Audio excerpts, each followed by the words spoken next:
Karena suara peluru dilepaskan dan ledakan membuat warga berlarian pulang dari sekolah dan tempat kerja. Afordia bekerja sebagai petugas kesehatan masyarakat dan peternak unggas kecil, sementara suaminya adalah pendeta di gereja Pentakosta. Mereka naik mobil untuk mencari 5 anak mereka yang belum ditemukan di tengah kekacauan itu.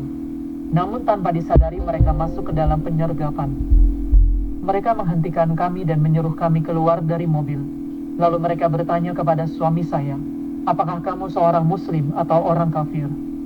Suami saya menjawab, "Saya bukan muslim, saya bukan kafir, saya seorang Kristen." Lalu mereka menyuruhnya berpindah ke sisi kanan jalan. Suami saya langsung berlutut dan mulai berdoa. Di depan mata saya, para penyerang melepaskan peluru pada kepala suami saya beberapa kali.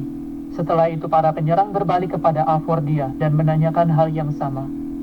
Saya menutup mata saya sangat takut, tidak sanggup melihat bagaimana mereka akan melenyapkan saya. Saya mengangkat kedua tangan saya ke langit dan berdoa dalam hati, "Tuhan, terimalah jiwaku hari ini, karena aku akan datang kepadamu."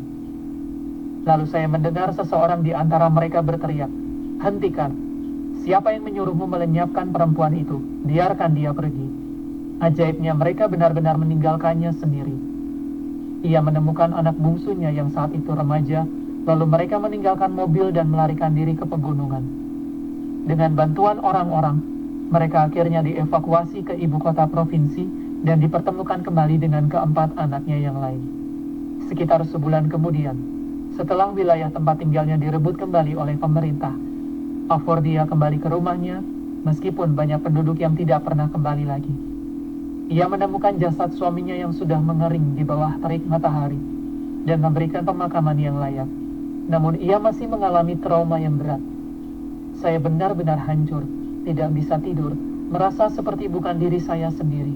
Hidup tidak ada artinya lagi. Organisasi Kristen Internasional yang membantu umat Kristen yang mengalami penganiayaan, kemudian membantu Afordia menjalani perawatan kesehatan mental di Brasil, dan memberi bantuan ekonomi karena ia kehilangan mata pencahariannya. Itulah cara saya bisa bangkit kembali. Saat itu saya teringat ajaran Yesus tentang pengampunan, dan saya berdoa bagi mereka yang telah membunuh suami saya. Ia meminta doa bagi umat yang masih mengalami penderitaan berat. Lebih baik saya mati daripada mengalami siksaan yang kejam seperti yang dialami beberapa umat di Nigeria dan Afrika lainnya. Begitu banyak hal yang kejam terjadi. Saya ingin umat Kristen di negara-negara yang damai berdoa bagi saudara-saudara mereka di Afrika, agar Tuhan melindungi dan menolong mereka. Ketika ditanya apa yang memberinya kekuatan, Afordia menjawab, "Pertama-tama Kristuslah sumber kehidupan. Tidak ada keselamatan lain di dalam Dia." Ketika Tuhan menciptakan dunia, kegelapan menutupi bumi, tetapi Tuhan tidak menyerah pada kegelapan itu.